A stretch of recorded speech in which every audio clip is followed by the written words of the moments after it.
but not for program, because of vision statement as well as vision statement will be there for the college as well as department, not for the program. There is another question: can vision statement, mission statements both are same? Answer for this question is that no, they are different. Vision statements indicate the aspirants, in the sense it is like a goals. When you're talking about the mission statements, which help the achieving the aspirations, in the sense goals. To meet the vision, you require a mission statement is required. There is another question: should department vision statement should be in line with the college vision statements? Answer for this question is that yes, all the department vision statement should be in line with your college vision statements. Your department vision statement should be subset of your college vision statements. The boundary of the your department vision statement should not cross to the your college vision statements. That's meaning of that one. There is another question: every year shall I change the vision statement of the college or departments? Answer for this question is that no. Every year you can't change your vision statement. Typically, the vision statements should be measurable after some time. For example, it may be the 6 to 9 years down the line you are supposed to measure. There is another question: can we frame the department vision statements before the institution vision statement? Means the faculty is asking, shall I write first the department vision statements, after that shall I write the college vision statements? Answer for this question is that no. First you have to write the vision statement with respect to your college, then you have to formulate your department vision statements. That's meaning of that. Now, frequently asked question criteria 2, the program curriculum as well as TLP. There is a question: curriculum gaps, content beyond the syllabus, both are same? The question is asking that curriculum gaps beyond syllabus both are same? Answer for this question is that no. If the program does not meet the minimum requirements, then it is called as a curriculum gaps. In general, you can find curriculum gap in the affiliated college programs, whereas in autonomous college you can't expect the curriculum gap because of internal faculty members will play a major roles in the framing the syllabus. With respect to content beyond the syllabus, it means that it is a more than required curriculum. You are doing it for the benefit of the students. So for this reason only, curriculum beyond the curriculum will come to the picture. There is another question: how many program outcomes I can map for a single course? Means he is asking the faculty that's like how many POs I can map for a single subject. Answer for this question is that generally every course need to map at least 2 program outcomes. Okay. Of course, the course like a internship, project work, you can map to the multiple program outcomes depend upon the contribution of the PO. In sense, there are certain courses, in the sense there are subjects like internship, project work. You can map to the more number of POs if possible. It depends upon the contribution of the PO. There is another question: do you need to communicate the curriculum gap to the university? Means he is asking, now let us assume that we have identified the curriculum gaps in our regulations, because since it is non-autonomous college programs, shall we communicate those curriculum gap to the university or board of studies for the same? Answer for this question is that yes. Identified curriculum gaps should be communicated to the university, even board of studies. That you have to take in consideration once you have identified the curriculum gaps. There is another question: do you need to map all the questions to the COs or program outcomes in mid-exam paper or assignments? In the sense, he is asking the faculty with respect to internal question paper. Let us assume that theory internal question paper, or it may be the assignments. You would have given some sort of questions. Is asking, shall we have to map the all the questions into CO to PO? Answer for this question is that yes. With respect to question papers and assignments, you have to map the all the questions to the COs, program outcomes, program specific outcomes. That you have to do it. Now, frequently asked questions with respect to criteria 3 like a CO attainment, POs and PSOs. Now, there is a questions. Do you need a course outcomes for every subjects or course? Subject, course, both are same. Is asking the faculty, do you need a course outcome for every subjects? Answer for this question is that yes. Every subject you need to write the course outcomes. The course may be the laboratory or project work, or it may be the seminar, it may be the internship.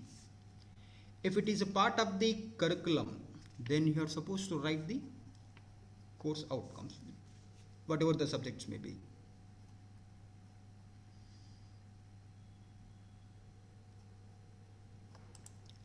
Yeah. There is another question.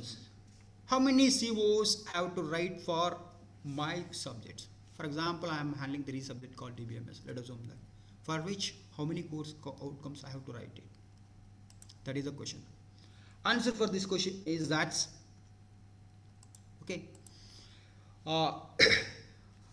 Typically, every course outcomes you need to write more. You need to write. Generally, we will expect 4 to 6, around 6. We can say that one. Okay. Sometimes for the courses like a project works, you can write the multiple number of course outcomes. You can also write it. Yeah, typically 5 to 6, around 6 we can say that one. If you write 4 to 6, it's reasonable. That is also there. Okay, there are some people there asking questions. Okay. Yeah, there is another question. Do I need to write the course outcome for the laboratory courses also? No, this particular faculty is asking, shall we have to write the course outcome with respect to laboratory courses also? Answer for this question is that yes. You need to write the course outcome for the laboratory courses also. The courses may be the laboratory or project work or internship, then you are supposed to write the course outcome if it is a part of the syllabus curriculum. There is another question. Shall I write the course outcomes based on the unit wise or module wise? With respect to Anna University, I think syllabus is divided into module, I think, if I am correct. In JNT, the syllabus is divided into units. So the faculty is asking, shall we write the course outcome based on the unit wise or module wise?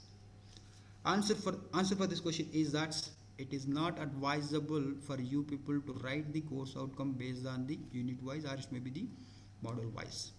But how do you write the course outcomes?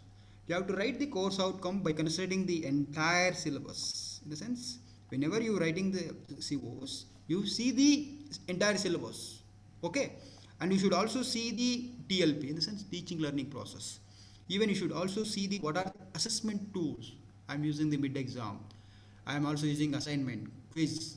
Those assessment tools also have to use while writing the course outcome. In the sense, you have to take 3 parameters. One is the syllabus, another one is TLP, another one is what are the assessment tools you are using. That also you have to take in consideration before writing the CO. Now, if any, your objective is that if any student, if he study these subjects, for example DBMS subjects, then what skill the student will acquire, based on that you have to write. For example, apply skill, analyze skill, design skill, usage of the modern tools. Based on those skills you can write the course outcome. That is the meaning of that question. Okay, question. There is another question. Should I measure the course outcomes or program outcome on the scale of 3 or percentage? In the sense, this particular faculty is asking, I want to measure the course outcome. Let us assume that I have written the 5 course outcome with respect to DBMS subject. For that particular course, shall I measure the course outcome on the scale of 3 or percentage? Answer for this question is that both can be acceptable, since the COPO mapping is done on the scale of 3. Means you have done the COPO mapping on the scale of 3. So 3 is preferable to calculating the CO attainment or it may be the PO attainments. If you have done on the scale of 3, it is correct. If you are running on the scale of percentage, both are correct. But since you have done the COPO mapping or course PO mapping on the scale of 3, so it is 3 is preferable.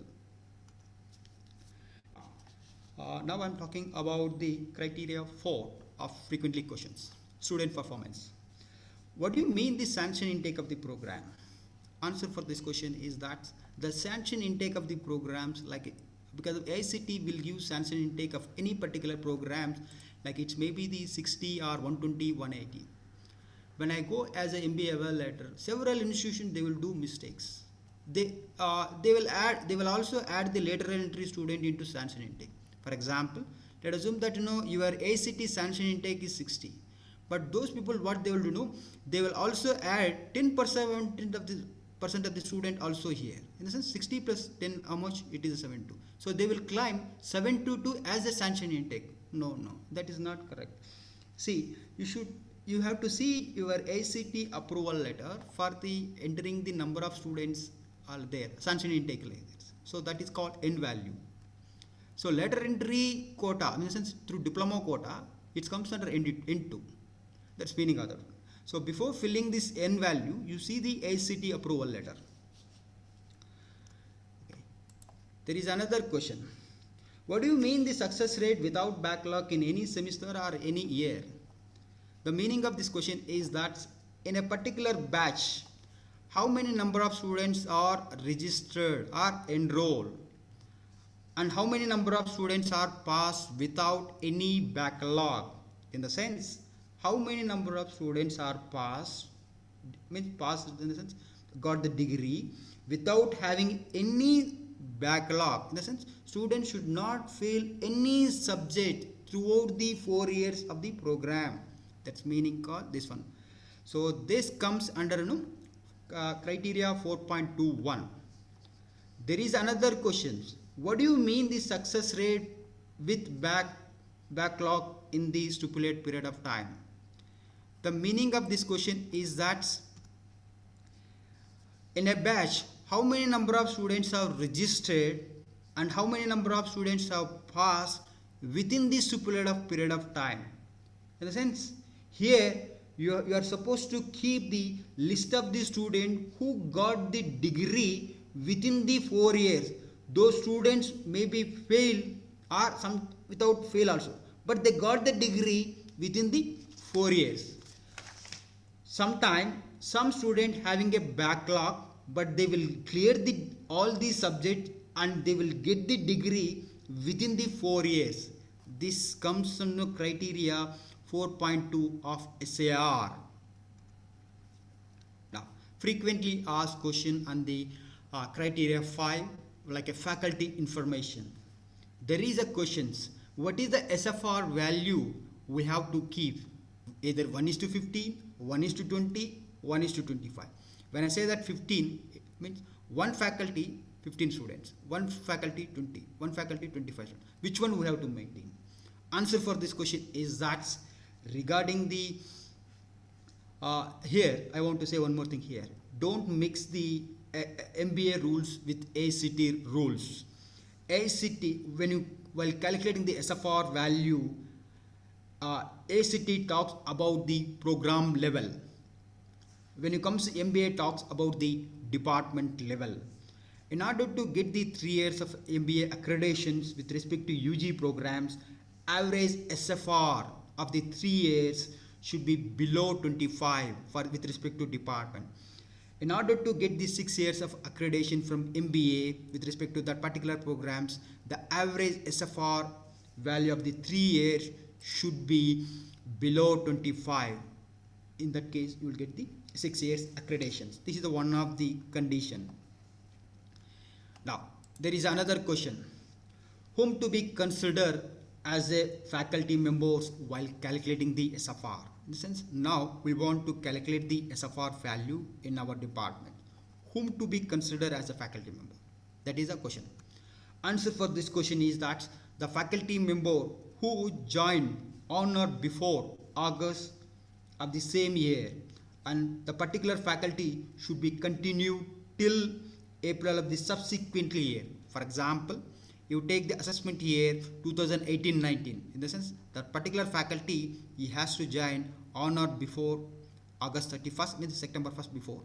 Then it should be continued till April 2019. Then we'll consider. Now the question will arise here. If any faculty members who join in the middle of the year, then we will not count those faculty while calculating the SFR. For example, if any faculty member joined after September, in essence, the particular some of the faculty they will join in the month of September, then we will not count him as a faculty member for that particular assessment year. That is one case. Another case is if any faculty member who resigned the faculty position in the month of March, then those faculty also will not count as a faculty members while calculating the SFR. Now there is another question. What is the minimum qualification is needed for a faculty members? Means he is asking what is the minimum qualification is required for faculty. So answer for this question is that with respect to assistant professor level, generally we will take only assistant professor level. So assistant professor level, the faculty members need minimum qualification is ME MTech qualifications as per the AICTE norms or UGC norms with respect to engineering departments. When it comes to social science and humanities departments, the minimum qualification is MSc or MA equivalent degree. This is with respect to assistant professor level. For associate professor level, it is as per the AICTE norms. You require a minimum PhD degree as well as experience also as per the AICTE norms. There is another question. Does MBA consider all the first year faculty members in the core departments while calculating the SFR value? Now my objective is that I want to calculate the SFR value. While calculating the SFR value, shall I count the first year faculty? That is a question. Answer for this question is that no. SFR value is calculated for the departments excluding first year faculty workload. I'm once again highlighting here that meaning of workload. First year workload you have to eliminate, not a first year faculty. Workload only you have to eliminate. Means here the SFR value is calculated for the departments excluding the first year faculty load. For example, for the assessment year 1920, if any faculty member is having a 50% of workload in first year as an average workload, then 50% in the sense 0.5 workload has to be removed from total faculty member in the department for that particular assessment year. SFR value is equal to number of students of UG students, second year, third year, final year. You have to start with second year. You should not take the first year workload here. You have to start second year, third year, final year. In case in your department, if you have a PG program, then first year PG, second year PG. In case if you have one more PG programs, then those students also you should add it. Divided by total number of faculty member, excluding the first year workload here. First year workload. That's meaning of that. Now, when you're talking about this SAR, it is consists of the three parts. One is part A, part B, another one is part C. So this is a SAR, if you take either it may be the tier 1 institution or tier 2 institution, this part A, part B, part C will be common for all. Part A mainly talks about the institutional details. You are supposed to give your institutional detail like which college, which affiliated institution, blah blah blah. Part B is mainly talks about the part B like a program specific as well as institutional details also, like a program as well as institutional details also, like a student information, sports facilities, okay, like a governance, budgets. It talk about the part B. So part C is mainly talks about the declaration. You are supposed to give it like that. So declaration. And Alex, already MBA has already given the program outcomes. You have to keep those program outcomes. With respect to your programs, you have to keep your PSOs also. Okay, that's the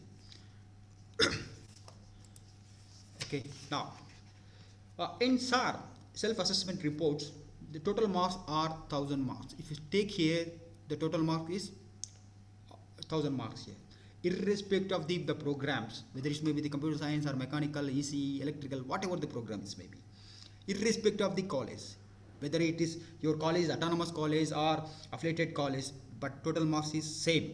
But of course, some of the criteria, the marks may be the vary from the autonomous college, but the total marks is same.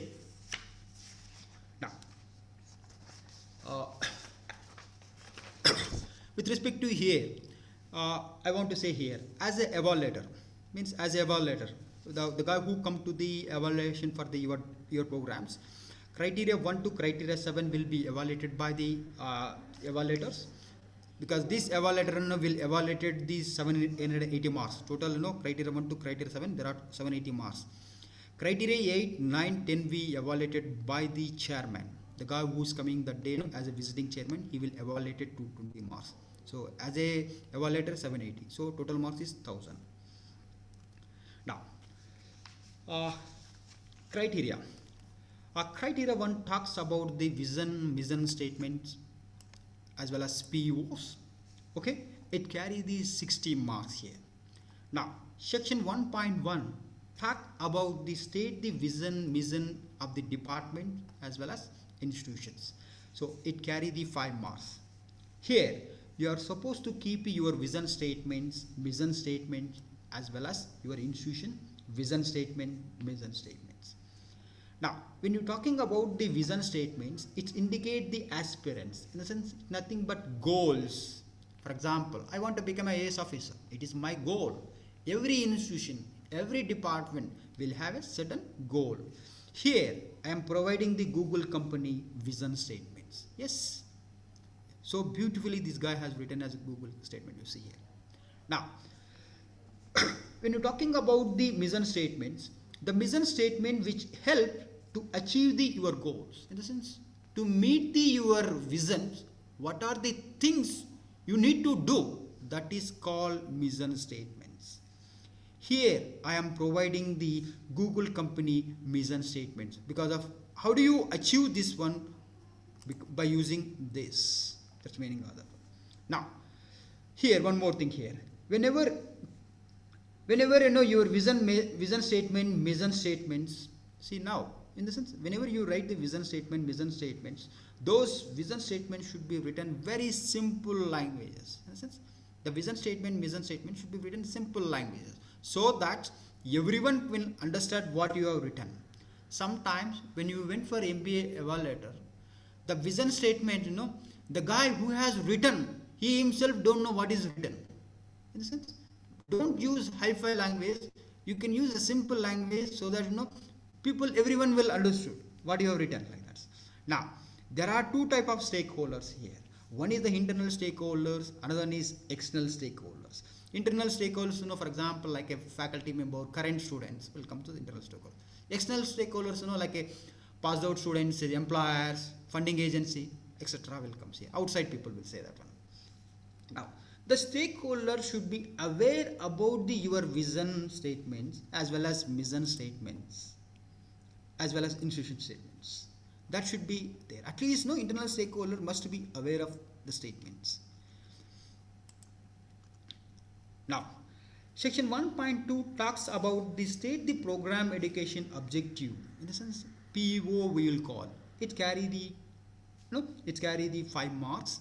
Here whenever you are writing the POs with respect to program education outcomes, you have to write with respect to the programs which you are running, for not for the departments. In the sense, the PO you have to write with respect to program. Okay. Now generally 3 to 5 POs are good with respect to any particular program. As per the new SAR, in the sense self-assessment reports, no need to measure the POs, in the sense program education outcomes. However, in future, if at all if you want to change your POs, then you are supposed to assess those students, in the sense you have to measure. Now before writing the POs, look at the history of your programs in terms of the employabilities, higher studies, pass percentage and placement companies domains. Usually the program education outcomes are written based on the employabilities, higher studies and core competency as well as professionalism, okay, lifelong learning. Since by considering these skill sets, you can write the POs. For example, graduate student will work in IT industry. Maximum our student will join the IT industry after finishing of the BE program. Another example is PO2, like graduate students are excellent in testing knowledge. So maximum our students will join the testing related job in IT industry. These are the POs I have written with respect to computer science or even IT program related here. Now here first one it is state the here you should also talk about the how means which are the places these POs are published. For example, like a department magazines, library, the faculty members rooms, even HOD rooms. Even we will also publish the vision statement, mission statement, POs at the college websites, classrooms, laboratories, seminar rooms, notice boards, etc. Even corridors also. That is called publishing. Another thing is dissemination. Now, when you're talking about the disseminations, the vision statements, mission statements, POs are disseminated among these stakeholders. Oh, this is overlapping here. Yeah, among the stakeholders, like a parent-teacher meetings, like a even DAB meeting, even any conference, even workshop, during the places you are discussing, you will tell that this is our vision statement, mission statement, POs, like you are discussing here. Now, section 1.4 talks about the state the process of the defining the vision and mission of the departments and POs with respect to the program which you are running. It carry the 25 marks. In section 1.4, first you have to define the what are the process for the vision mission of the your departments. In the sense, first you have to define the your vision statement as well as vision statements. What are the processes exist? You have to explain here. Okay, talk about the process used in the department for the defining the vision statement as well as vision statements.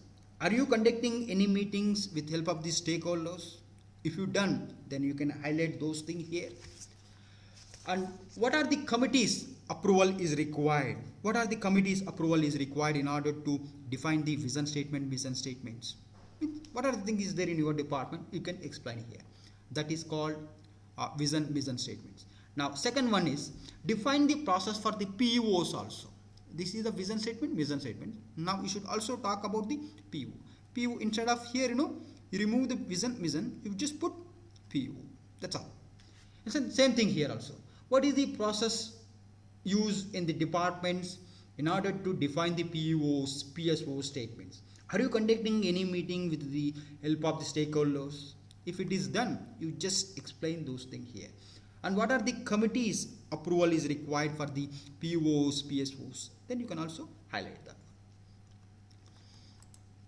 Now,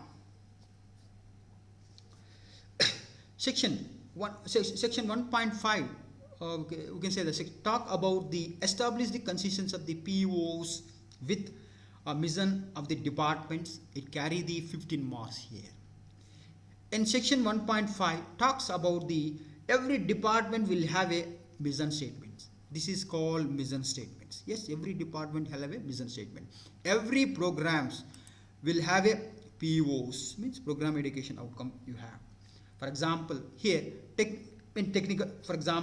technical skills, research skills, leadership skills. These are the keywords which exist in the mission elements. Those keywords you can take it and map to the POs like that. You can map them. Here, 1 is the low, 2 is the medium, 3 is the high. So that is nothing but correlation. We call it the correlations. The mapping strength we call. Now, sometime when you go as an MBA letter, we'll find this type of mistakes. Sometimes people will write the POs and they will write even mission statement. If you see here, you have a mission statement. This mission statements, if it is not at all mapped to the any PO, in that case, what is means this particular mission statement is not at all helping any POs. And that case, what is the need to write that one? So this type of mapping, cannot be acceptable. At least one of the missing element should be high correlation. If you see here previous example, see you see here at least one correlation strength should be high. That you have to take in consideration. So this type of mapping cannot be acceptable. Now section 2.12 talks about the state the delivery details. In the sense, this is the criteria 2. Okay, program, curriculum as well as teaching learning process. It carry the 120 marks. And out of that, here there is a one section called 2.1 program, curriculum, and carry the 20 marks. Section 2.1 talks about the state the process used in order to identify the extent of the compliance of the university curriculum for the attaining of the POs, PSOs. So now this one will carry the 10 marks. Here what you have to do is that here you have to keep the all these subjects starting from the first year to final year, like that. Okay, now you say that for example you take MA 8151, this is a subject, it is map PO1, in that case you just take it like that. You have to take from the all the subject from the first year to 8th semester, you just state. Now here what is the meaning of 22 is that let us assume that there are nearly 75 subjects are there with respect to your curriculum is there. Out of 75 subjects there are nearly 22 subjects are mapped to the PO1. That is meaning of that. So now same thing you should also do for the PSO also. Let us assume that I am assuming that with respect to your programs you have 2 PSO. You just keep the all the subjects from the starting from first year to final year subjects. Then what you have to do that you have to map. I am assuming that you have 70 subjects. Out of 70 subjects there are nearly 50 subjects are mapped to the PSO1. Because of I will count this one, which are the subject you have clicked, those I will count it. So that is called 50. This is the way you have to do. Yes, this is the mapping is done by the faculty member in the departments with help of the various stakeholders. Okay, sometime when you went for as a evaluators, this is the, let us assume that this is a subject course. Okay, like a subject 1, subject 2, subject 3. Sometime mapping is they will do this like that 3 3 3 all these. This is the subject 1, subject 2, subject 3. The mapping is like that. This type of mapping cannot be acceptable. In a sense, it's no meaning for this. How can it is possible like that? No, it's not possible. Now section 2.12 talks about the state the delivery details of the content beyond the syllabus for the attaining of the POs, PSOs. It carry the 10 marks here. Here, based on the curriculums, in the sense, based on these curriculums, because you have kept here, based on this curriculum. Okay. If you identified any curriculum gaps by considering the POs or maybe the PSO, then you have to keep the list of the curriculum gaps you have identified. The same thing, now you come to know that there are nearly 6 POs, it is not reaching the minimum requirement. That is nothing but curriculum gaps. These 6 POs information you have to communicate to the university or board of studies. Okay, you have identified these are the gaps we have identified with respect to our curriculum. So this is the, you have to communicate to the university or POS. Okay, here you should also provide the list of the content beyond the methods that are used by the your faculty members, like industrial visits and conducting the seminar, or using the ICT enabled tools and Google Classrooms, etc. Here, in case if you are conducting any classes or workshops based on the content beyond the syllabus, then you have to keep those content beyond the syllabus, you have to map to the POs, PSOs also you have to map in case if you have done it. Now, section 2.2 talks about the teaching learning process. It carries the 100 marks here. Okay, in 2.2 there is a subsection 2.21. Yeah, 2.21, it talks about the describe the process followed to improve the quality of the teaching learning. It carries the 25 marks. Here what you have to do is that you have to keep sample academic calendar which talk about the information about the various events, even exams, other details. Okay. Now, here you should also provide the course delivery methods by the your department faculty members. Like if some faculty maybe use PPTs, some faculty will use Chalk and Talk, some faculty they will use Google Classrooms. If any people they use any clickers or any teaching innovative mechanism in your department, if they are using, those things can be highlighted here. Okay, because since here I'm just because I'm using here is Google Classroom, so I'm just giving an example here. Now here you can also talk about the if your faculty member, if you are using any cooperative learning techniques like a debate on the various issues. For example, you can keep your student debate issue like that. Why you require open software? Why you require pirated software? Like some sort of debates like a licensed software. Why required? Why not open software? There can be some sort of debate can be take place. Now here you should also talk about the quality of the lab programs which are executed by your students with respect to your programs. In case if you are giving any open-ended problems to the bright students by the faculty members, that can also be highlighted here. Okay. Here you can also talk about the what are the procedure you have adopted in order to identify the bright students as well as slow learners. Now identifying the bright students as well as slow learners. Okay, that is okay. After that, in case if you are conducting any special classes for the slow learners, then that can be highlighted. That is one thing. Another thing is that in case if you have identified the bright students, then what action you have taken for them, like encouraging the bright student for the coding activities, like encouraging them to publishing the research papers, giving the open-ended problems. Those things you can highlight it here. You can also encourage those people to participate the NPTEL certification programs, anything like that, like a Coursera, additional courses can be given like that, anything like any problematic assignment can be given, complexity you can increase, that type of problems you can give it. Now section 2.2 talks about the teaching learning process. It carries the 20 marks. Here you should talk about the what are the initiative you have taken in order to improve the quality of the CIE question paper, I mean internal question paper, with respect to your programs. Like as a course coordinator is responsible to setting the question paper of the internal question paper by considering the Bloom's or like a POs. When it comes to semester and exams question papers, the special care will be taken care by the concerned university board of examiners. Okay. Now you should also talk about the if any committee exists in the departments in order to check the quality of the question paper. If it exists any committee to check the quality of the question paper, then those committee can be highlighted.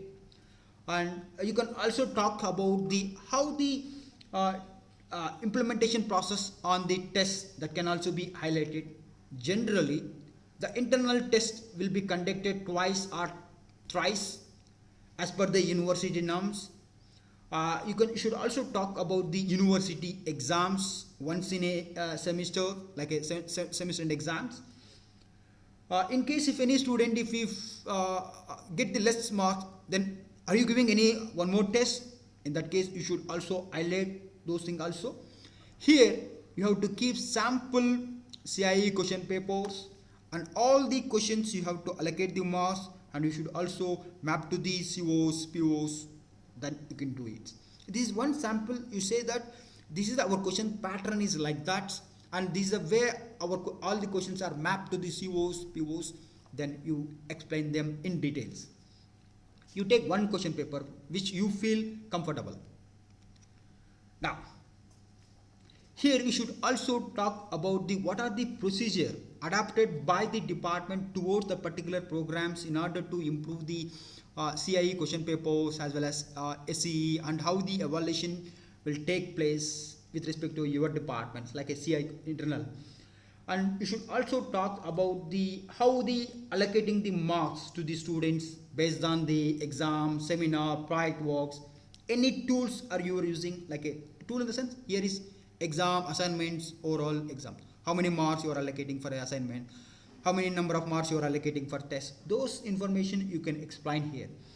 And here you should also talk about the assignments.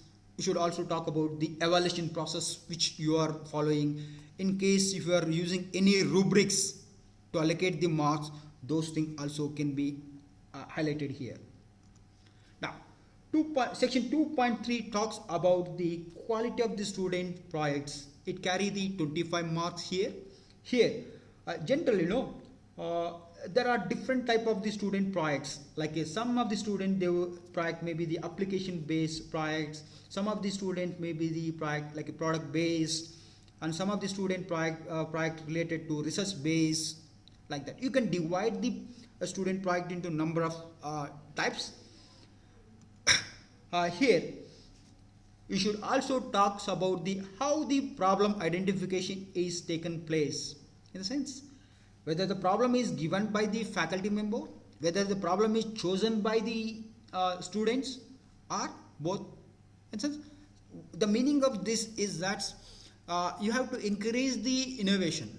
See, if any student if have an innovation idea, yes, you can encourage them. I mean, student in a position to identify the problems, yes, you can encourage them.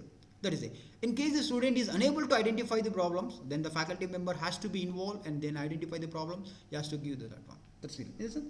What are the procedures exist in your department that can be highlighted here. And one more thing here. In SAR, you have to keep one batch of the student projects, and these projects titles you have to map to the POs as well as PSOs. That one batch you have to keep. For remaining batch, you just keep an evidence in the file, like we call it the P files. In P files, you can keep those information here. Here, you should also talk about the continuous monitoring systems, whether you have in the department, like a project review committee we call, in order to monitoring the student projects. If it is there, you just talk about the who are the members, what is their responsibility, like that. Here you should also talk about the how periodically the meeting will be take place. You give 1 year assessment here, SAR point of view. In sense, what is the action taken place? For SAR point of view, I already told that you have to keep one price schedule detail for 1 year. Here you should also talk about the project evaluation process exists at the department level. Are you using any rubrics in order to assess the student performance? If it is yes, then you have to keep what are the rubrics you are using for the assess the student projects. This is we call it the rubrics project. If you are using any project rubrics, that can be highlighted here. Okay, now in case if your student has developed any working model, for example, for past 3 years, if your student if you develop any working models or any prototypes done by your students, then those things can be highlighted here. Here you should also talk about the if your student made any publication, okay, that can be highlighted. And even if your student if he got any awards, that can be also highlighted towards that your student project work, that can be highlighted. Now section 2.2 talks about the initiative related to industry interactions. We carry the 50 marks. Here you have to give the list of the labs that are sponsored by the industry, like EMC Square, SAP, IBM, blah blah blah, like that. If any industry is coming forward to set up any industry laboratory to your college or your department, those can be highlighted here. So if you have a industry supporter laboratory, then you will get the 5 marks here. Okay, I think Professor Ramakrishna will talk about the evaluation process. From there you will come to know that one here, all the things. Here you can also keep the outcome of the industry laboratory. See, having the industry laboratory, it does not give any purpose. So outcome of the each industry labs, it's very very important for us. So you have these labs. So what is the outcome? In sense, in terms of publication, in terms of the funded project you receive, that's how many number of models you have developed. That's important for us. Yeah, here you can also keep the list of the courses which are handled by the industry for the past 3 years. Okay, if any, even sometime no, even partially delivery of the courses, like some of the few modules or few units may be handled by the industry people like EMC Square, SAP, IBM, Cisco. If any industry people, if they come forward to handle the any few units, that can be also be highlighted here. Yeah. Now, section 2.25 talks. Yeah. Here, I want to say one more thing here. Here you should talk about the impact analysis of the industry interaction. Now, here you have to keep the student feedback formats. Sometime, no, some student would have given good feedback. Yes, they say that, okay, industry people, they came here and they handle few models. They are given excellent talk on those area. Yes, that is called good feedback. Sometimes some student, they would have given, see, that is because of those people, they have not at all given any valued information to us, like that. In a sense, based on this feedback analysis from the students, then what action you have taken, that is important. Like calling some more industry people for handling these some more courses. If anything exists in your department towards that particular programs, that can be highlighted. For example, you know, based on this feedback, we are calling we are calling some more people from the industry people for organizing the handling the some of the few sections, like that. For example, you have to give for past 3 years. You have to start with CAY -1, -2, -3. Yeah. Section 2.25 talks about the initiative related to industry internships, summer trainings. It carries the 15 marks here. What you have to do here is that you have to give the list of the industry training. In a sense, it may be the 1-day training or 2-day training, less than 2 weeks. What are the training it is undertaking? Then you can highlight here. Understand? What are the tools, industrial tools, if it is undertaking for the past 3 years? You have to highlight. So you have to supposed to give for the 3 years data. So you have to start with the CAY -1, -2, -3. So 3 years you are supposed to give here. Now, here you should also give the list of the industry training, and you should also give the internship. If any one of your students have undergone for the internship training, that's okay. That those information you have to give it. Even list of the summer training you have organized for your students. But only thing is that this industrial training or summer training, it should be more than 2 weeks. More than 2 weeks. For instance, list of the companies offer the internship for the past 3 years. You can be highlighted. Now, like here you should also talk about the impact analysis on the industrial training of the programs, like encouraging the student to do the internship during the vacations, and guides are like internal guides are encouraged to visit the company to know the student performance. Okay, based on the joint works, for instance, your student would have done the internship or project work with industry. In case if you done any publications, in case if you got any IPR or patents, royalty, okay, that can be highlighted here with respect to in this contest. Now, here you can also keep the student feedback format on the internship program or in maybe industry training programs. Okay, you just give, this is the sample copy I'm giving. Okay, this is the format we follow. So this is the format. See, for example, whether the industries training is well organized, like that, whether it is relevant to you. For instance, what are the parameters is required with respect to this contest? You just keep it, and you can take the feedback from the students. You do some sort of analysis. That's what I want to say here. Now, here criteria 3 talks about the course outcomes and program outcomes. It carry the 120 marks. Okay, Here, in criteria 3, there is a section called 3.1. It mainly talks about the course outcomes. It carries the 5 marks.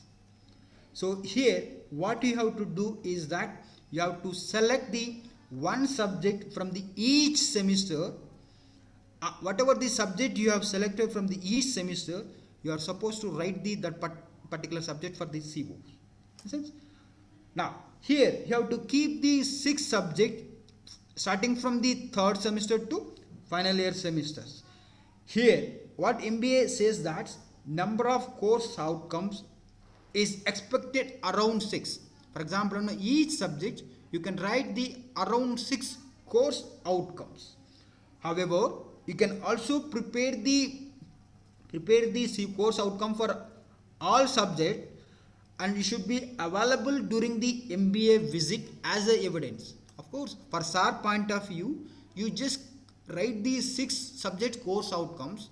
Remaining subjects course outcomes you just keep in a file. During the MBA visit, no, the evaluator will check those courses outcome also. Now, section 3.12 talks about the course outcomes PO matrix which are selected in the criteria 3.1. In a sense, what are the courses you have selected? Okay, here now you have selected 6 courses from third semester to final semester. In a sense, there are 6 subjects. So those courses CO mapping, you have to do. For example, in third semester, I have chosen the DVMS subjects. With respect to DVMS subjects, I have written these 6 course outcomes. Then you have to map to the POs like that. Even with respect to first semesters, third semester, I have taken the DVMS subjects. With respect to DVMS subjects, what are these COs are there? You have to map to the PSOs also here. Now, with respect to here, MBA says that you have to take the 6 subjects from the criteria 3.11. Then you have to map. To the CO2 POs and PSOs here. So totally 6 COs, 6 tables for the POs and 6 tables for the PSO. For the sample purpose, they are asking this one here. Now, section 3.13 talks about the program level course POs matrix of the all courses in the sense all subjects, including first year courses. It carry the 10 marks. Here what you have to do is that you have to take all the subjects starting from the first semester to final year semester, because of you have to take for first year to all a semester. Then these courses you are supposed to map to the PO. For example, there is a subject called MA 8151. So I have mapped with PO1 and I have also mapped PO4. In sense, appropriate POs you can map here like that. In sense, you take all the courses, then you have to map to the appropriate POs. Same thing, you take all the subjects starting from the first semester to 8th semester. You can map to the PSOs as well as PSO. For understanding purpose, I have kept only few subjects here, but actually you have to take all the subject starting from the first semester to final semester. That's the meaning of this here. Now, section 3.2 talks about the attainment of the course outcomes. It carries the 50 marks. Here in 3.2 there is a subsection. 3.21 talks about what are the assessment process you are using in order to gathering the data and evaluation of the course outcomes. It carry the 10 marks.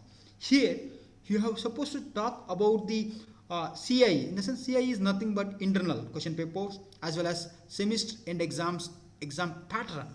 Like every course coordinator will conduct the test and assignment in the CO attainment process. And here we should also talk about the laboratory exams and seminars. Like every course coordinator is responsible for the conducting the labs, seminars in the CO attainment process. Here you should also talk about the project work evaluations. Like every project coordinator is responsible for the calculating of the COs, and you have a project review committees, and this committee will judge the student performance by considering the various parameters like that. How many number of phases will be there? When are you using any rubrics in order to allocate the marks or grading? If we have anything such things, you can also highlight here. Now, section 3.21, it's mainly talks about the how much of weightage you are allocating. That is also important here.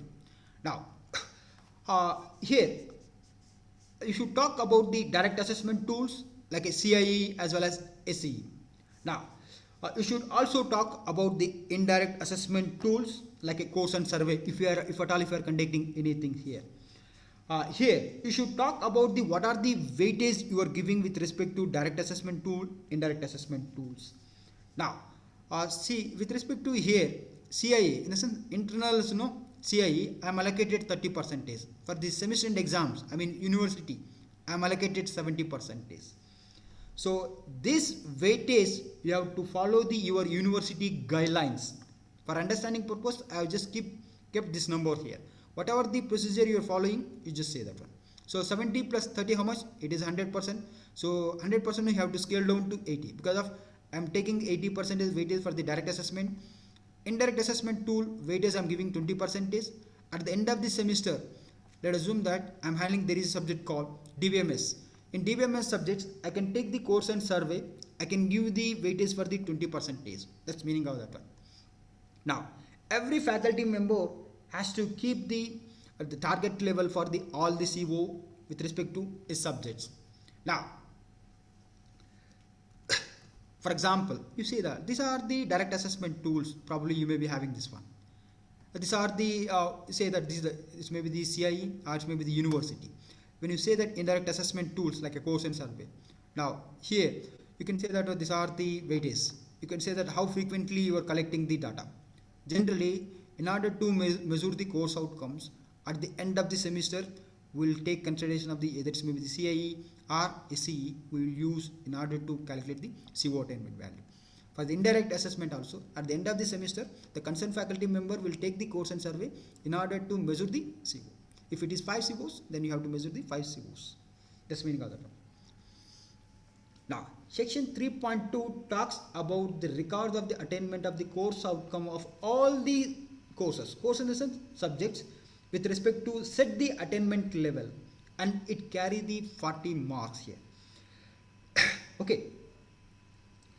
Here you have to keep the CO attainment value of all these subjects. Okay, starting from the first semester to 8th semester with respect to CIE. When I say that a direct attainment value, it comes under CIE as well as SCE exams. For understanding purpose, here I am just giving the course outcome of all these subject of 4th semester by using the direct assessment tools. See, now this is the 4 semesters. No, you have this number of subjects are there. This is the CO. I have written the 6 course outcomes. So this is with respect to CIE.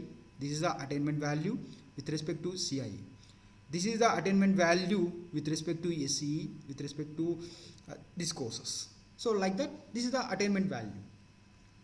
Okay, here you should also keep the final attainment level of all the course outcomes by using the direct assessment tool and as well as indirect assessment tools. Here, for understanding purpose, I am just giving the course outcome of all subjects of the 4th semester. But in real times, you have to keep from the first semester to final semester of all courses. In a sense, you start with the first semester to final semester. You keep the COs and you say that what is the final attainment on the scale of 3. See, for example, MA 8354. The CO attainment 1 is 2.3. CO4 is 2.3. Like CO6 2.36. Like that, all the course outcome of all subjects starting from the first semester to final semester you are supposed to give here. Okay. Now here 80% of the weightage are allocated for the direct assessment tools. 20% of the weightage has to be given for the indirect assessment tools. Now sometimes people I have seen they will not take the indirect assessment tools. They want to give for 100% for the direct attainment. Yes, it is also possible. MBA also will permit, but if you take here one more example here, I already told that 80% weightage you have to give for the direct. Okay, 20% you can give for the indirect. This weightage cannot cross more than 20. If at all if you want to give 100% here, yes, that can be acceptable. You can keep for the weightage for the 0. It's acceptable, but not reverse. Like some people they will give here is 30, here 70. No, that cannot be acceptable. So you can give more weightage for the direct, but not for the indirect. Now, section 3.3 talks about the attainment of the POs and PSOs. It carry the 50 marks.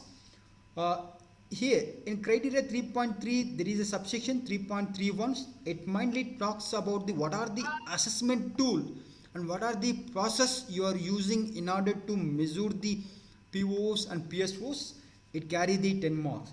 Here you should talk about the what are the direct assessment tools and indirect assessment tools you are using for the POs, PSOs. Okay, here you should also talk about the what are the weights you are giving for the direct assessment tools and indirect assessment tools. Here, if you look at here, the direct assessment tools you are giving 80% of the weights. Okay, when it comes to indirect assessment tools, you are giving the weightage is 20. I already told that the indirect assessment tool weightage cannot cross more than 20. Whatever the survey you want to conduct, you conduct, but the weightage cannot cross more than 20. Okay, if at all if you want to give more weightage for the direct, yes, that can be acceptable, for not for the indirect assessment tool.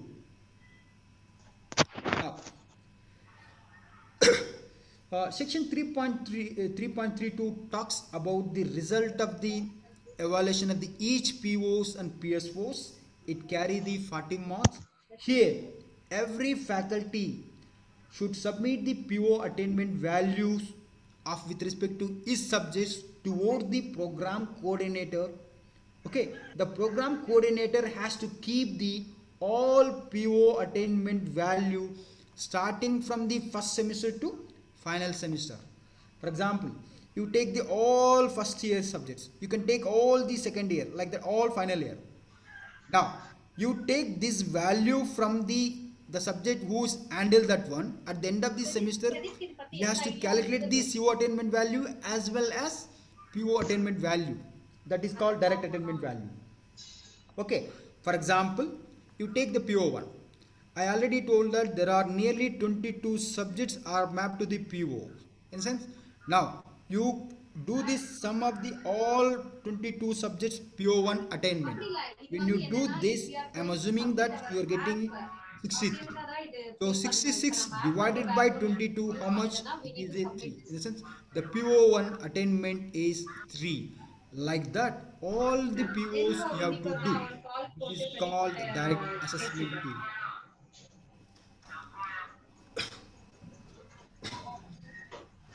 Now, here the program coordinator has to keep the uh, has to keep the PO attainment value for the all PSOs attainment values. Okay. 1 minute. There is some. Okay, bro. Thank you. Yeah. Here, you have to keep the final PO attainment value using the direct assessment as well as indirect assessment. I already told that 80% weightage we are giving for the direct, 20% weightage I am giving for the indirect assessment. So this is the indirect assessment tools. So how much you got here is that you say this is the PO attainment values for the indirect assessment. Okay, program exit survey. You got this value. Okay, now this is the final attainment. I already told that 80% of weightage you have to take for the direct attainment. So you for the direct attainment value you got 3. So when you scale down to 80%, you got 2.4. So for the with respect to indirect assessment tool, you got 2.85 here. So 2.85 you have to scale down to 20. So scale down to 20 in the sense it is a 0.54. So MBA what it says that 80% weightage for the direct plus 20% for indirect. So when you add both A and B, okay, A and B, this is the A is 2.4, B value is 0.57. So when you added this, you are getting 2.97. So like that you should calculate the all POs. And here you should also give the you should also keep the final PSO attainment value by using the direct attainment value as well as indirect attainment value. So I am assuming that out of 50 subjects, near out of 70 subjects, there are nearly 50 subjects, it is mapped to the PO1. So when I add total number of point is received 50 subjects, I'm assuming that it comes 144. So PSO attainment value for the direct attainment value is 2.31. So you have supposed to scale down to 80 percentage. When you do scale down, here is 2.31. So this is the indirect attainment value. Okay, you got 2.85. You have to scale down to 20 percentage. So you got 0.5. So you take the A value plus B value. So you are getting 2.97. So like that, all the remaining PSOs you have to calculate here. Now, criteria 4 is mainly talks about the student performance. Here, N means ACT sanction intake programs. This is called sanction intake with respect to your programs. Now, N1 is indicate that total number of, this one indicate that total number of students minus migrated student with respect to your programs. Means admitted student minus number of students are migrated. That's meaning of that one. So N2 indicate the number of students who joined in the second year, in the sense diploma quota. N3 indicate the second shift. In sense, in case if you have any second shift programs, then those student information you have to highlight here. So N1 plus N2 plus, in the sense this is the total number of students with respect to that particular programs.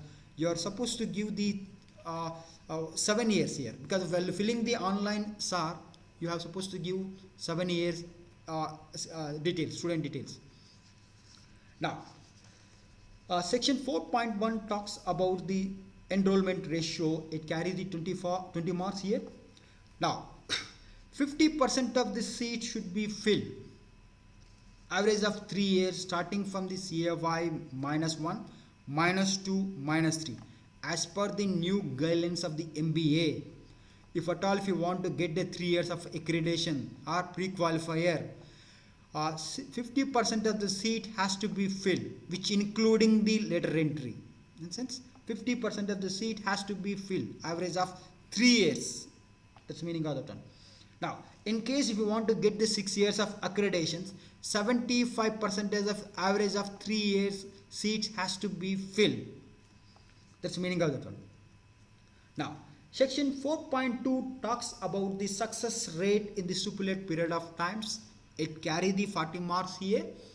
In 4.2 there is a subsection 4.21. It talks about the success rate without backlog in any year. It carry the 25 marks.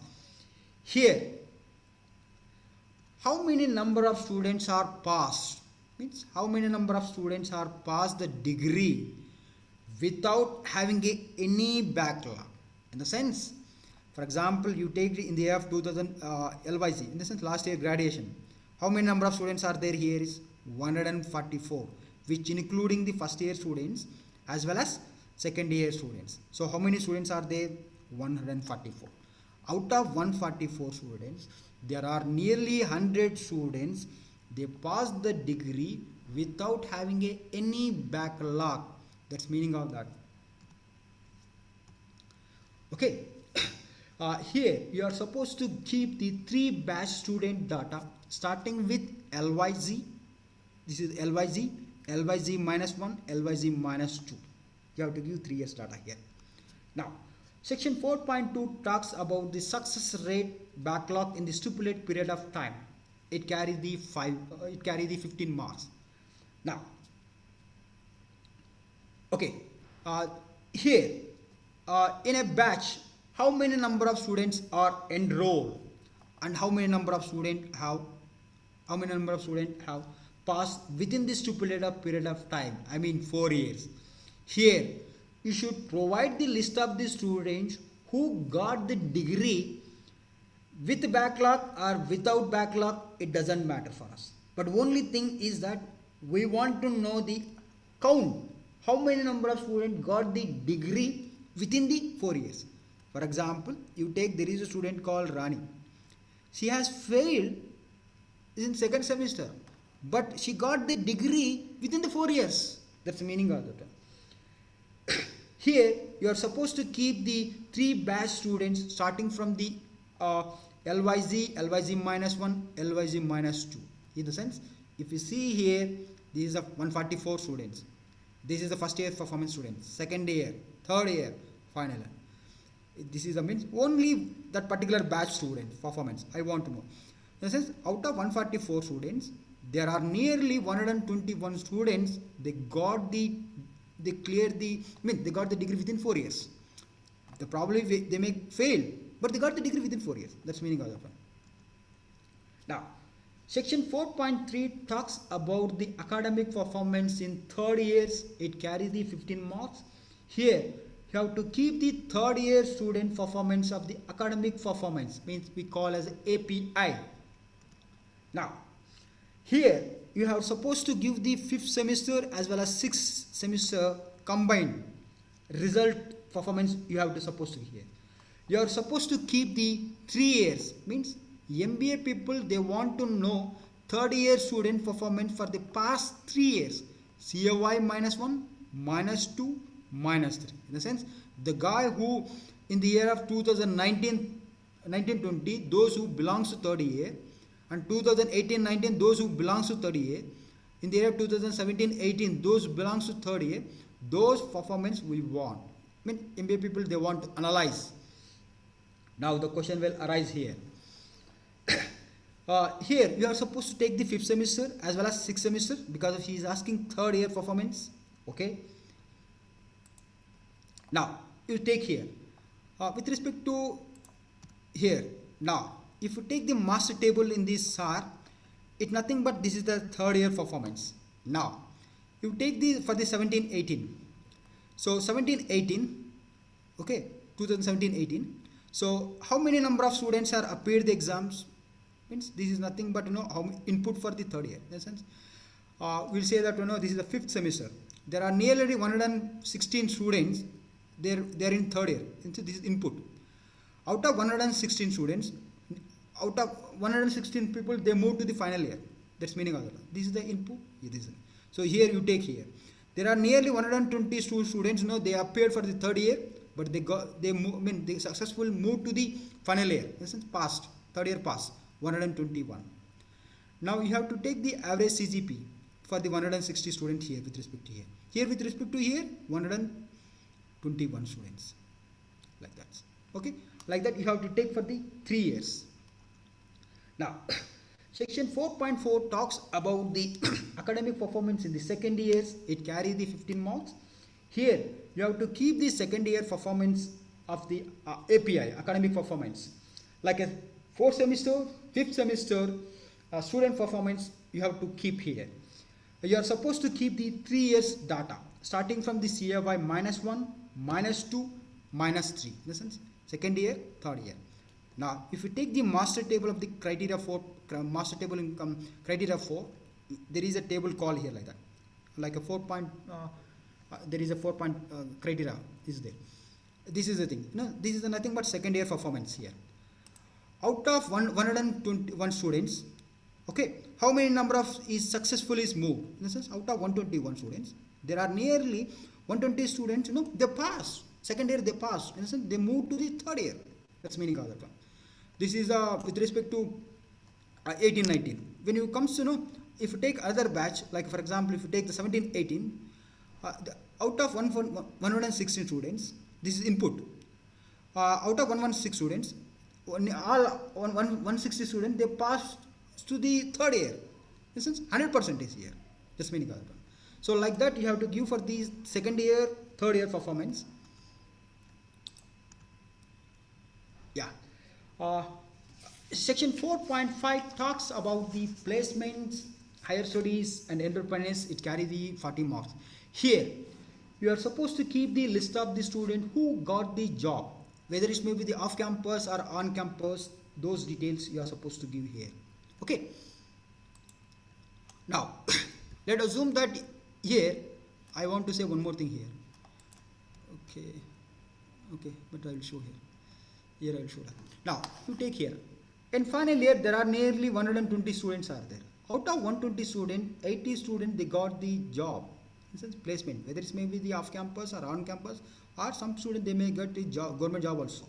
Like that, you just put 80 students they got. These are the list. Now you should also keep the list of the students who got the higher studies. Out of 120 students in this particular assessment year, there are nearly 28 students they went for higher studies. Yes. Now you should also keep the list of the students become entrepreneurs. Out of 120 students, 6 students they got the entrepreneurs. Those details you should also highlight it here. Okay. Now here, now I want to say here one thing. You have to, whenever you keep here, you have to take the batch, not a year.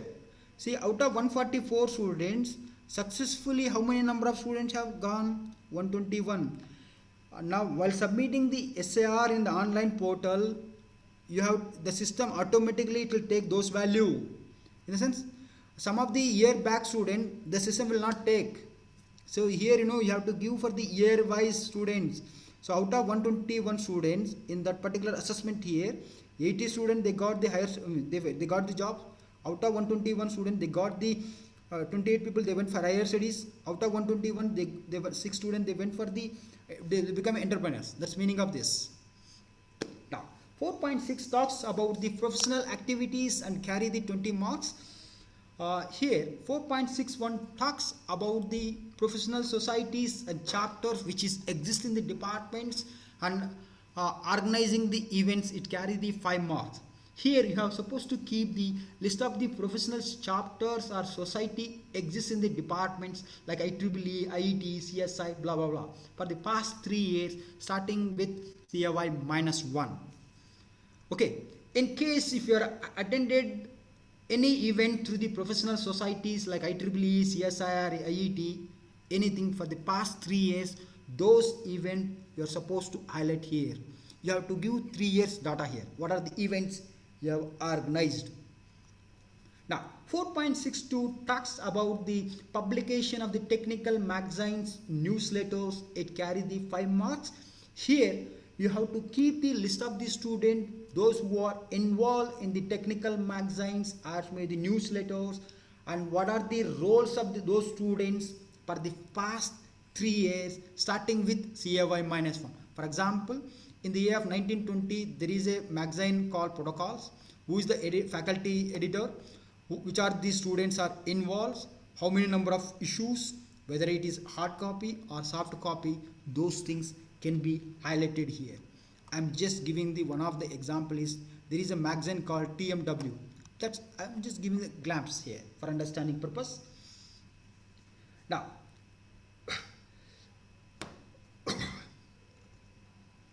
now 4.63 talk about the participation of the inter-institution event by the student of the program of the studies and carry the 10 marks. Here you have to keep the list of the students who are participated in the events at the state level or outside the state level. If any student if he received the awards, those can be highlighted here for the past 3 years starting with the CFY -1, -2, -3. In case if any student if he got the awards even if he part outside the states, within the states, those things can be highlighted here. Previously whatever I given your list of the student who participated within the state, but here list of the student who participate outside the state, those can be highlighted. You should also highlight the awards received by the student for the past 3 years. That's meaning of that.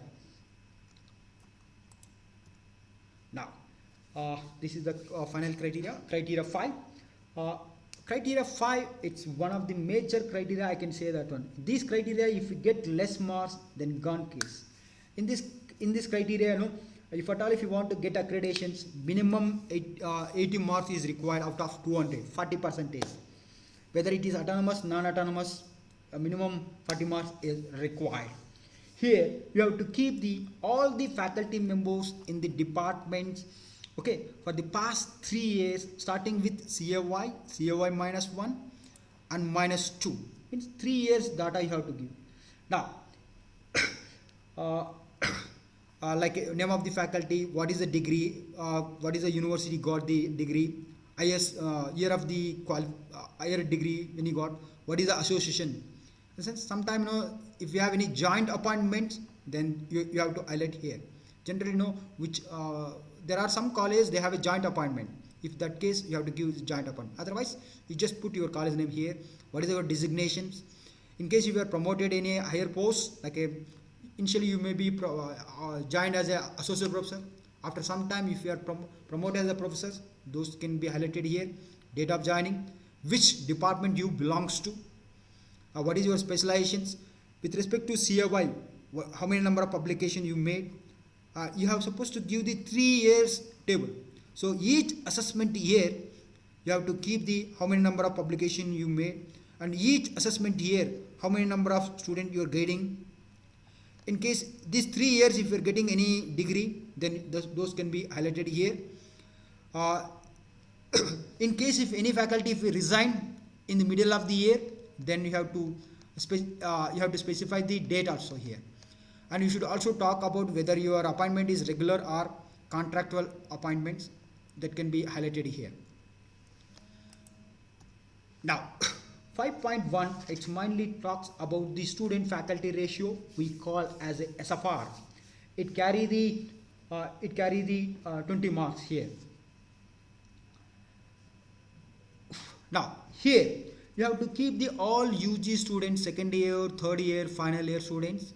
In case if we have any other PG program, for example, computer science department, you have a BE computer science. In case if you have a data science, then that become a U2. In a sense, U1 is computer science, B computer science, U2 is data science, that's meaning other.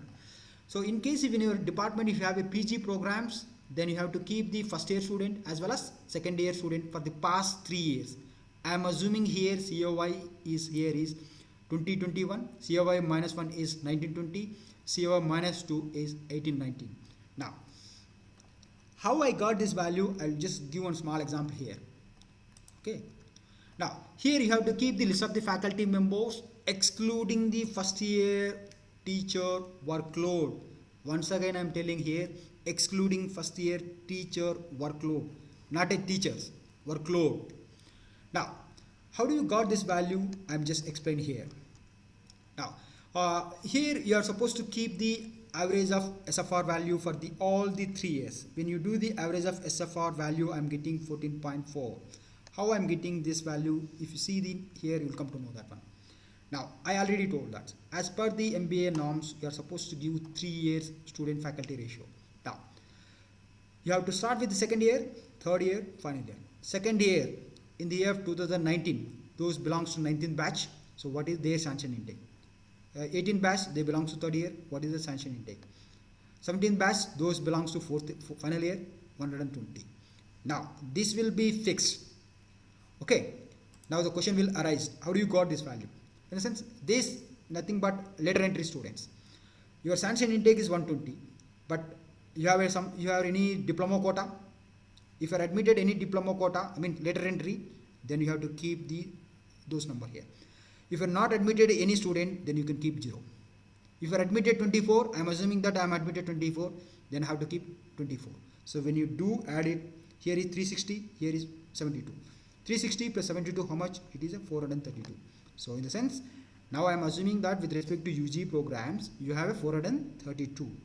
I am assuming that in your department you don't have a PG program, so I put 0. Now total number of students is 432. I am also assuming that in your department there are nearly 30 faculties are there with respect to CAY. I mean 2021, you have a 30 faculty. I am assuming. So 432 divided 30, how much? 14.4. Like that, remaining years you are supposed to calculate the SFR. So when you take the average of SFR, you are getting 14.4. Now, in order to get the 3 years of accreditations, your SFR should be below 25. So how much of value you are getting here is 14.4. So you are eligible to get the 3 years of accreditation. In case if you want to get the 6 years of accreditations, then average SFR value should be below 20. So both cases, no, it is satisfying because of it is 20. You require 20 for 6 years. You are also it is less than 20 only. So you are more eligible for the 6 years in this case. Now, 5.2 section 5.2 talks about the faculty cadre ratio. It carries the 25 marks. Here the student faculty ratio, you have to take the 20:1. In the sense 20 students you require 1 faculty. That's meaning of that.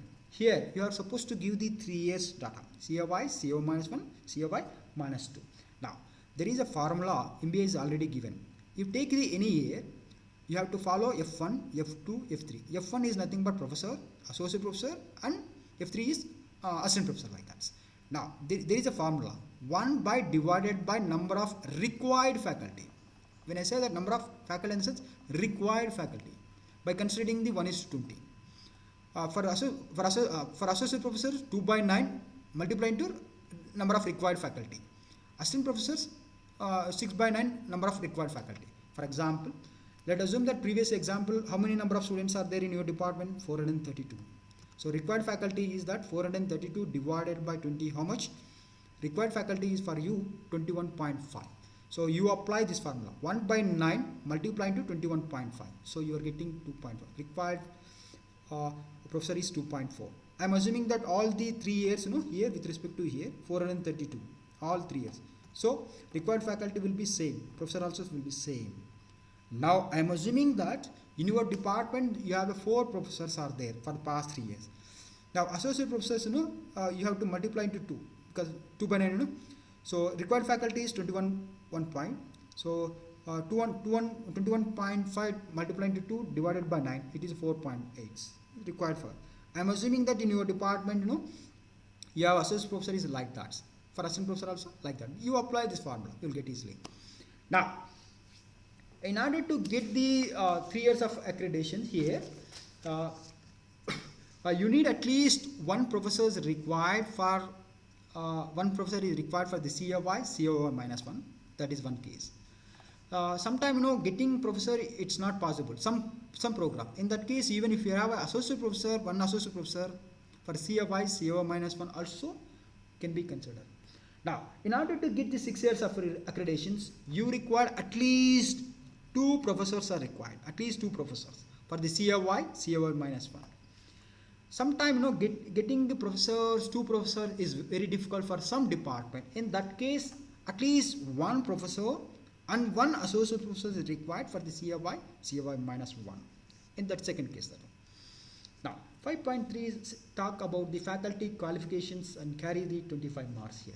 There is a formula. FQ is equal to 2.5 multiplied to 10x plus 6y. X is nothing but number of PhD holders in the departments. Y is nothing but number of faculty with MTech holder. This F is nothing but required faculty. Required faculty in the sense I already told that. See how many number of students are there in your department? 432. So 432 divided by 20, how much? It is a 21.5. In the sense, this is a 21.5. I have given round up, I have done it 21.5. So you apply the formula. So then you say that. Now I want to say one more thing here. In order to get the 3 years of accreditation, you require 10% of the required faculty with PhD is required. At least 10% of required faculty with PhD. Now, in order to get the 6 years of accreditations, you require at least 20% of the PhDs required faculty with PhD degree is required. 6 years for the COI, CO minus average of 2 years, at least 10% for the 3 years. Average of so for 6 years accreditations, you require a 20% average PhDs. That's meaning of that. Now, 5.4 talks about the innovation by the faculty. It carries the 25 marks. Here you have to calculate the faculty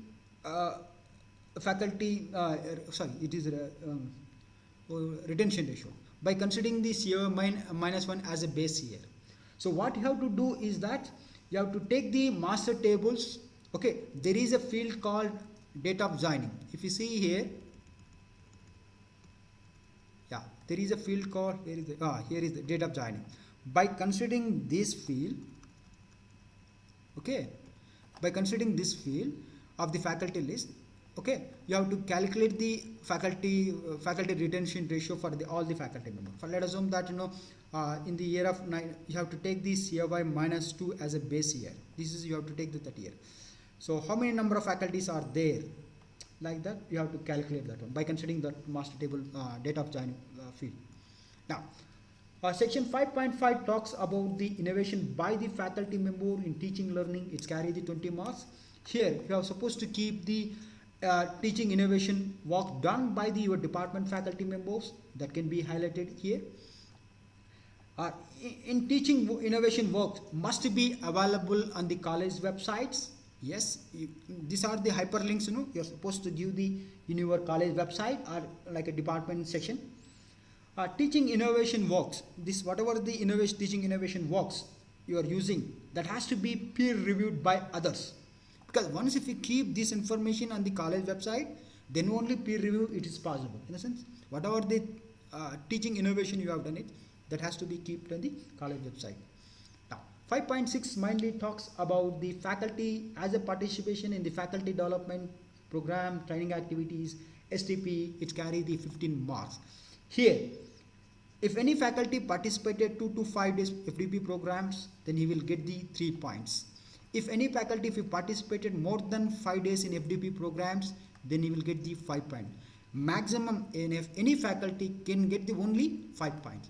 So you are supposed to give the 3 years data starting with CFY minus 1. When I say that CFY minus 1, current year is it is 2021. So CFY minus 1 is 1920. So like that, all the 3 year students.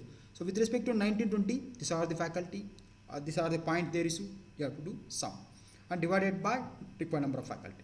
There is a calculation, it does that one. So you have supposed to take the average of 3 years, the value like that. Okay.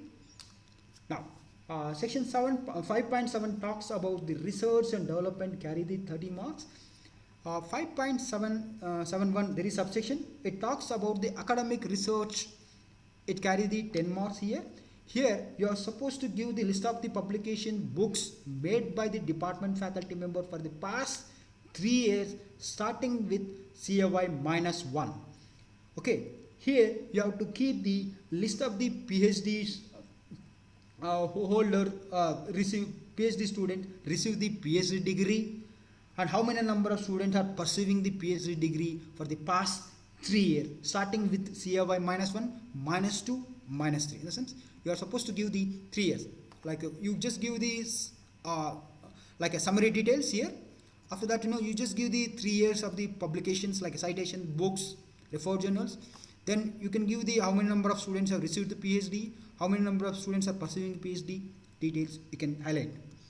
Now section 5.72 talks about the sponsored resource and carry the 5 marks. Here the funded project should be come from the outside agency. In a sense, whatever the project you are claiming here, this project should be come from the outside agency. Your college may give the money for the internal projects, that cannot be count here. If the amount is more than 20 lakhs, then you will get the maximum point is 5. With respect to this is the type 2. If the received amount is more than 16 lakhs and less than 20 lakhs, then you will get the 4 marks. If the amount is more than 12 lakhs and less than 16 lakhs, then you will get the 3 points. If the amount is more than 8 lakhs and less than 12 lakhs, then you will get the 2 marks. If the amount is more than 4 lakhs and less than 8 lakhs, then you will get 1 marks. In case if you get less than 4 lakhs, then you will not get any marks. Okay, you will not get any marks here. Like that, see, I am giving this small example like that. These are the funded projects we got, and we are highlighting here like that. 3 means you have to start with the CFY minus 1, minus 2, minus 3. Yeah, 5.73 mainly talks about the development activities. It carry the 10 marks. Okay, here you have to keep the list of the product developed by your faculty member for the past 3 years. Okay, for example, you can highlight that these are the product is developed by our own faculty, that can be highlighted. Okay, see, I'm just giving this is the what is it, lights, street light monitoring system we developed like that. Now here you can also provide the information like a list of the list of the research laboratory which is exists in your department. In case in your department if you have any research laboratory, those can be highlighted here. Okay, if you can also project what is the outcome of the each labs. For example, I am saying that this is the E-Yantra, this is R&D labs, this is MOOCs, any IBM Central of Excellence labs. No, when you highlight those things, you should also talk about what is the outcome of that lab. Like a working model developed by the faculty members. For example, here I am just giving here the list of the work models developed by the faculty member for the past 3 years. In case if this working model if it is commercialized, then those things also can be highlighted. Now, 5.74 mainly talks about the consultancy. It carries the 5 marks. If the amount is more than 10 lakhs, then you will get the 5 lakhs. Now, this consultancy should come from industry only. Like conducting the exams, those things cannot be count under the consultancy projects. Here, if the amount is more than 10 lakhs, then you will get 5 marks. If the amount is more than 8 lakhs, less than 10 lakhs, then you will get the 4 marks. If the amount if you get less than 2 lakhs, then you will not get any marks here. This is a formula we use for the allocating the marks. So you are supposed to give the 3 years of the data starting with the CAY -1, -2, -3. Okay, 3 years data you have to give it. 5.8 talks about the faculty performance appraisal systems, and it carry the 30 marks. This is sir, if the faculty appraisal system if it is exists, then it is 10 marks. If you are implementing, then it will get, you will get the 20 marks here. Here you should talk about the what are the procedure adopted by the college for the faculty appraisal systems, like a API score for the professor, associate professors, assistant professor. You can also talk about the feedback system which is exists in your department, and you should also talk about the number of times the feedback is collected and what is the threshold value you have kept in the feedback system. And you should also talk about the awards received by the faculty members who received the API score is good. And you should also talk about the reward also. The faculty member who got the low feedback. In the sense, any one of the faculty member who got the low API score, are you sending any pedagogical training? That information you can highlight here. Means number of faculties are 6, so we are sending the any pedagogical like attending the workshops, some courses like that. Now 5.9 is mainly talks about the visiting faculties. Emeritus or adjacency faculty, it carry the 10 marks. Here you are supposed to give the list of the visiting faculty members in the department the past 3 years, starting with the CAY -1, -2, -3. So minimum 50 hours is required per year interaction. So those who come as a guest lecturers, those people will not count as a visiting faculty as well as adjacent faculty also. At the college level, you should have a strong policy on the recruiting the visiting faculty members. In that case, that can be considered. Now, I'm requesting all audience, now you can use the chat message because we have to answer whatever the questions I am giving here. Now, first questions, you just give your chat message, you just display what is your answer here. Now, question number 1, for UG engineering programs, in order to get the 3 years of accreditations, what is the SFR value, mean maximum we can maintain? You have 4 options. A is less than or equal to 25 for the average of 3 years, like a CAY, CAY -1, -2. B is 25.5 for the 3 years. C is less than or equal to 15 for the 3 years. D is less than or equal to 30 for 3 years. What is your answer? You have to keep the, you have to post your answer.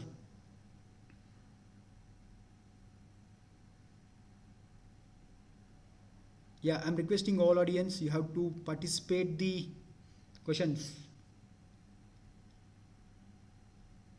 Yeah, what is your answer? Participants, please answer.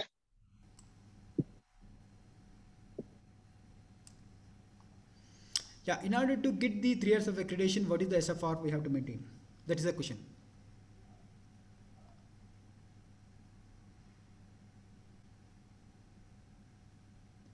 Okay, we'll see.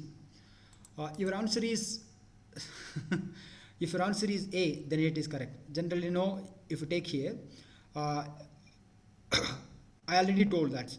When you say that B 25.5, when it is crossed more than 25, then you are not eligible to get accreditation.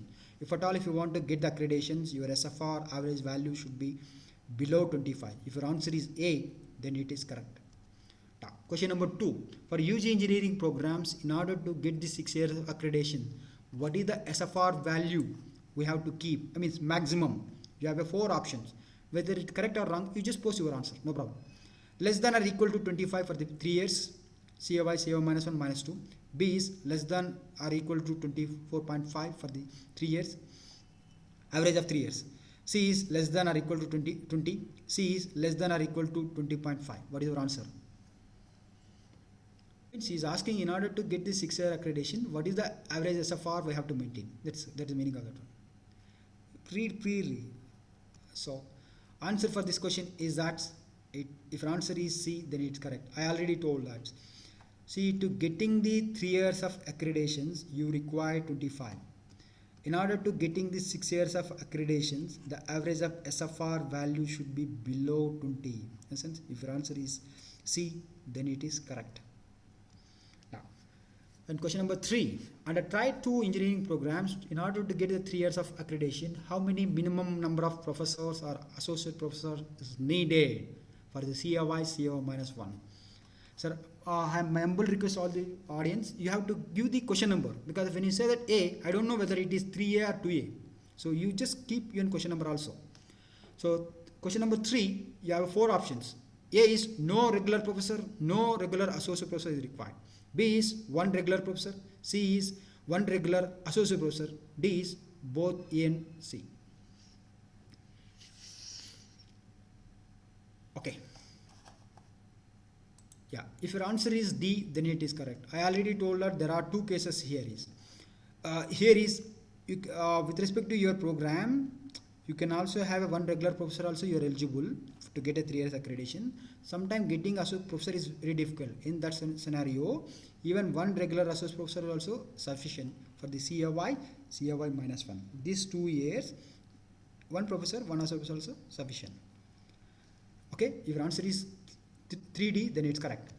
Now, question number 4. For under Tier 2 UG programs, to get the 3 years of accreditation, how much of average of the required faculty with PhD is needed for the CAY, CAY minus 1? You have 4 options. 5% of the required faculty with PhD. B is 7% of the required faculty with PhD. C is 10% of the required faculty with PhD. D is none of the above. For instance, in order to get the 3 years of accreditation, how much of percentage of PhDs is required for the CAY, CAY minus 1? Means average.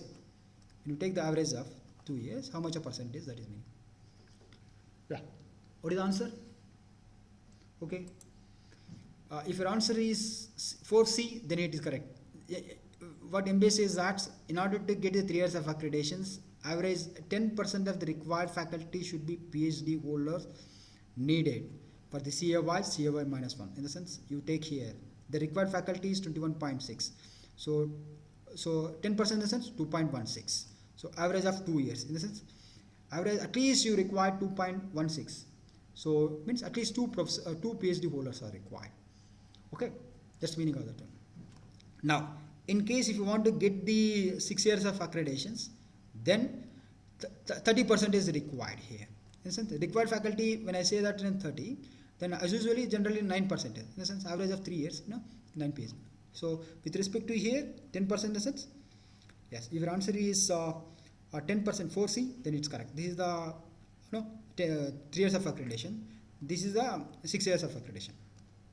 Now, in criteria 5, in UG engineering program, self-assessment report, what is the total number of criteria and total marks allocated? You have 4 options. A is total criteria is 9 and total marks is 1000. B is 10 and 100. C is 900. D is 6 780. What is your answer? Yeah, he's asking in question number 5, in UG in SAR, how many number of criteria are there and how many number of marks are allocated? Yeah, if your answer is 5B, then it is correct. 5B. In the sense, I already told you, irrespective of whether it's be tier 1 or tier 2, total number of criteria is 10, total marks is 1000. So if your answer is B, then it is correct. See, here is given 9, so you have total criteria is 10, but marks is 1000. Yeah. Now question number 6. In order to get the MBA accreditation for UG engineering programs, how much of minimum marks is needed in criteria 4? You have 4 options: 80 marks of the total marks in criteria 5, and 90 marks of the total marks in criteria 5. C is 100 marks in total criteria 5. D is none of the above. What is your answer? Okay. If your answer is 6A, then it is correct. I already told that. If at all, if you want to get a 3 years of accreditations, okay, you have to minimum, in criteria 5, faculty information contribution, you should score at least minimum 80. 80 in the sense 40% of the marks. Okay.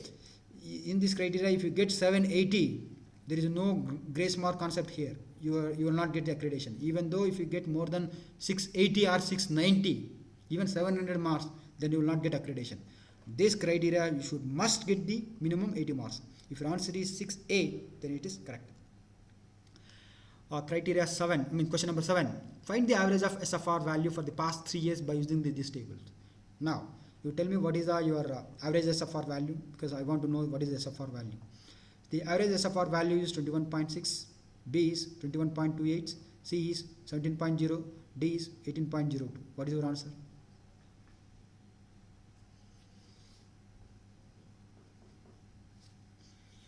There is a formula: total number of students divided by faculty. So here you take that 432 divided by 20. Then after that, you have to do for all the years. Then you have to take the average value. That's all. What is your answer?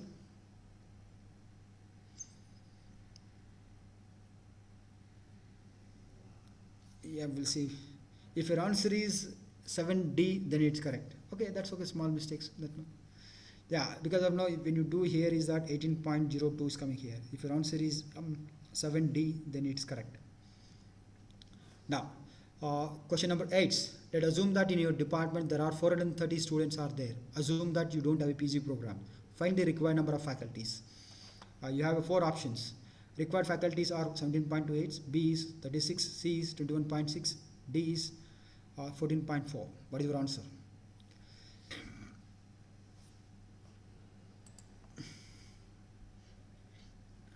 So he's telling that simple enough. Previous example you can take it. That answer you will get it. Okay, some people. Okay. Yeah, actually there is a formula here. So MBA, what it says are total number of students divided by 20:1. In the sense, 20 students, 1 faculty is required. So how many students are there here is 432. So 432 divided by 20, how much? It is a 21.6. So if your answer is 4C, means 8C, then it is correct. Now there is another question. Let's assume that in your department there are 432 students are there. Assume that you don't have a PG programs. Find the required number of professors, associate professors. You have 4 options. Professor is 2.4, number of associate 4.8. You use this formula.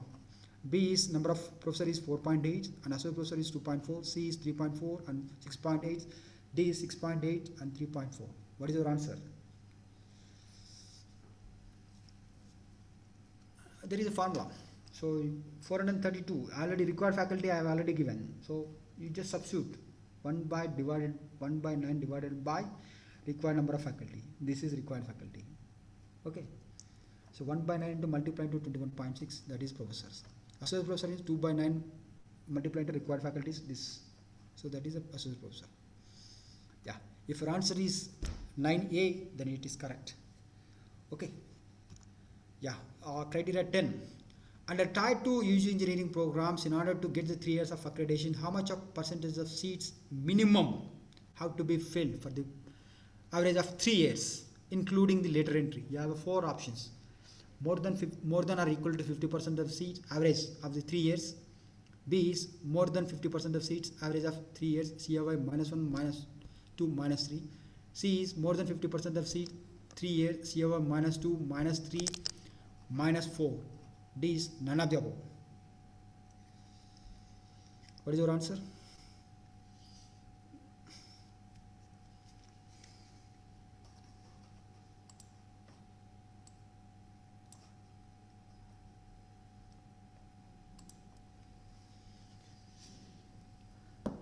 I think if I'm correct, I think I last of the session. Yeah, let's see. If your answer is B, 410B, then it's correct because this is clearly mentioned that. See, when you take this one,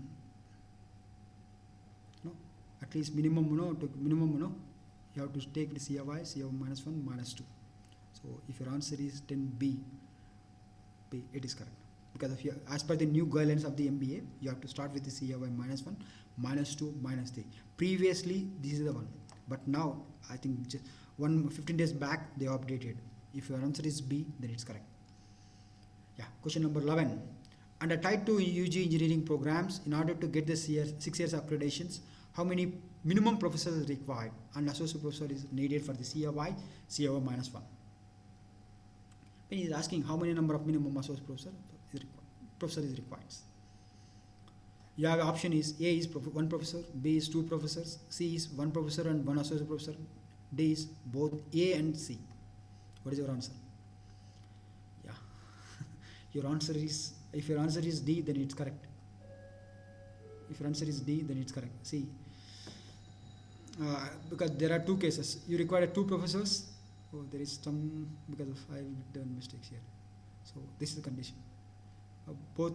This should be B. It should be B, not A. So both, if it is answer is, if it is B, then it is option D is correct. Yeah, if you have any questions, please let me know. Otherwise, we have to. Yeah, if you have any doubts, please, you're welcome. You can use your chat message. That is also. Participants